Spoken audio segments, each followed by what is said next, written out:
Good morning, my name's Terry Blaze. I'm the Managing Director of Freight 365. Welcome to another edition of All Things Freight. I'm here with my colleague Adam Glenister, who's our VIP account manager. And today, Adam is going to help me discuss... damaged in transit, stolen goods, everything. Pilferage, theft, damage. All stuff. And yeah, we're going to talk to you about the cause, the problem and the solution.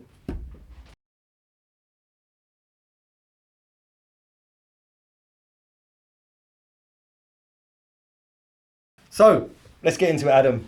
The cause of damage, theft, loss. Yeah. I mean, there's lots of things that can cause it. If you think about the transit of cargo, you've got sea, you've got air, rail, there's a lot of movement, there's a lot of different conditions. Yep. There's, lots of things that can affect and cause the damage to your cargo, movement, temperature, humidity, lots of different things. Monsoon season. Yeah, different seasons. Did we mention temperatures and humidities? Yep. Waves. It's not like the sea isn't always like the Maldives. It's up and down. Left it and can right. get fairly choppy out there, right? Around all over the shop. So there's lots of different things.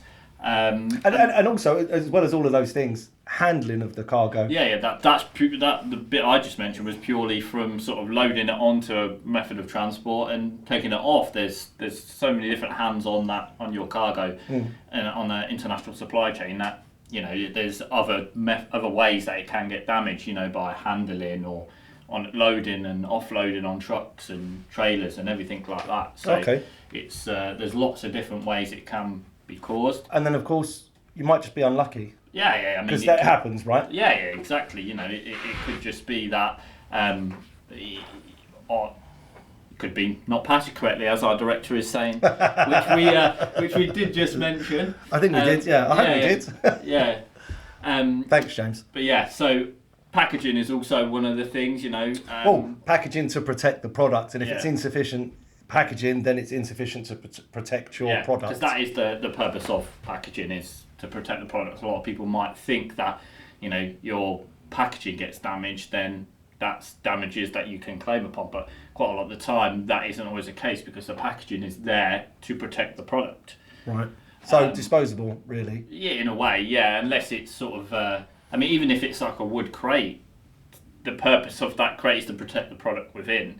Because if you was just ship a product loose, then obviously the potential for it to be damaged is a lot higher. Yeah. It's definitely important to make sure packaging is correct. And also it plays along with another podcast that we've done about maximising maximising your space. Maximising the space. Like if you was to ship a box and half of it was empty, one, you're not really maximising the space, or say, your crate is half empty, you're not maximising the space, but also you're opening up yourself for the potential that your goods are going to move around in transit, and then you're going to incur damages as well. That's a really good point, actually, as well. So when you're obtaining your quote, when you're talking about modes of transport and things like that, another important point might be saying whether it's stackable or non-stack. Yeah. Because if it is non-stack, but you didn't say anything, then expect cargo or other cargo to be loaded on top of it, and then that might increase your risk of damage. Yeah, I mean, there's also some other methods that you can use. There's, say for example, there is fragile stickers that you can put on your freight. There's also things called tilt sensors, which are also like little stickers that, sort of give you an indication of whether your freight's been moved in any way. So there are this way up and things like exactly. So there are lots of methods you can use to sort of encourage the safer handling of your cargo, but that's never going to reduce it completely. That's never going to stop any damages. But it is important that you do everything that you can at every opportunity to help people handle your cargo correctly. Yeah, exactly. Yeah.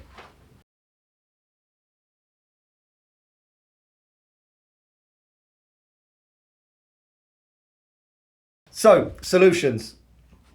What can we do? We've already touched on, packaging it properly, trying to label it correctly, trying to offer as much assistance as we can by saying cargo was non-stack, it's fragile, this way up, this and that. Is there anything else we could be doing to help reduce the risk of damage or to help us in the event of damage? I mean, we touched on it on a previous episode. Insurance is very key. We told you about the different types of insurance you can get and how important that is, not just to prevent damages, but to prevent lots of different things. Yeah. So insurance is a key factor. Yeah, I think while you're talking about that, although insurance doesn't stop the damage, it will be really helpful if the unfortunate incident occurs, right? Yeah, so let's say, for example, let's play it out. You've done everything you need to do. You've tried to prevent all these damages. You've got yourself some insurance. Yeah. But it still arrives damage. What do we do at that point? Well, the first thing you need to do is really check the condition of your cargo.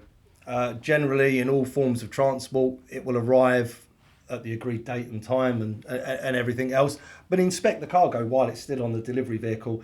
If you can document damage whilst the pallet is still sitting on the delivery vehicle, the lorry or the truck, that's really going to help your case to show your insurance company, for one, and every other insurance company in the chain, the cargo was damaged when it arrived. Yeah. It's important to know that when you sign for a delivery, you're signing for it as checked. So some misconceptions are, we can just whip it off the truck, we'll check it later, sign it clean. A lot of people just think, I'm just signing for a delivery. I can then say like a day later to you, like, it's damaged, but no. you're checking at that point that you must check. It's almost like you're signing a contract to say, look, you've delivered this okay, sign, I'm good. In the event of a claim, the first thing the insurance companies ask for is a POD. Yeah. If the POD has no mention of damage, then it's considered clean and there's no claim. As operators, for me, that's the first thing I would ask. If anyone was to come to me with a claim, I would check a POD from the haulier and even ask the client, did you sign for it clean? Did you sign for it all okay? And if you did, then it's like an uphill battle at that point. You're not going to get very far because everyone will just say, well, you received it clean, so the damage must have occurred after the delivery took place. So look at it on the vehicle. Can you see it's damaged? If it is, take some photos.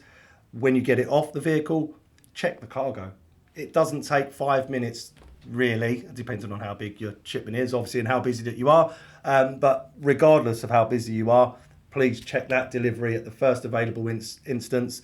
Document any damage. You might think that the shrink wrap being torn is normal. Document it. If the carton is crushed, damaged, open, split, if you think that some cargo may have spilled out, sign for it damaged. The most important thing for the trucker at this point is to get a signed POD. He doesn't really mind what you write on there, but if you don't sign for it and write the word damaged on there, then you are signing for it clean. Signing for it unchecked wouldn't be acceptable because everybody would say, well, you should have checked it. So if you see damage, note it on the delivery note before you sign it. My opinion is I would always ask the truck driver to countersign it so that he can verify that it was damaged and that he saw it. And then the first thing to do is immediately inform your freight forwarder. If there is damage to it, the product as opposed to the packaging, then go through the shipment entirely. Make sure you know the exact details of the damage. We would want to know things like quantities, net weights, and other values, things. But the most important thing is to notify someone that the cargo was damaged in the first place.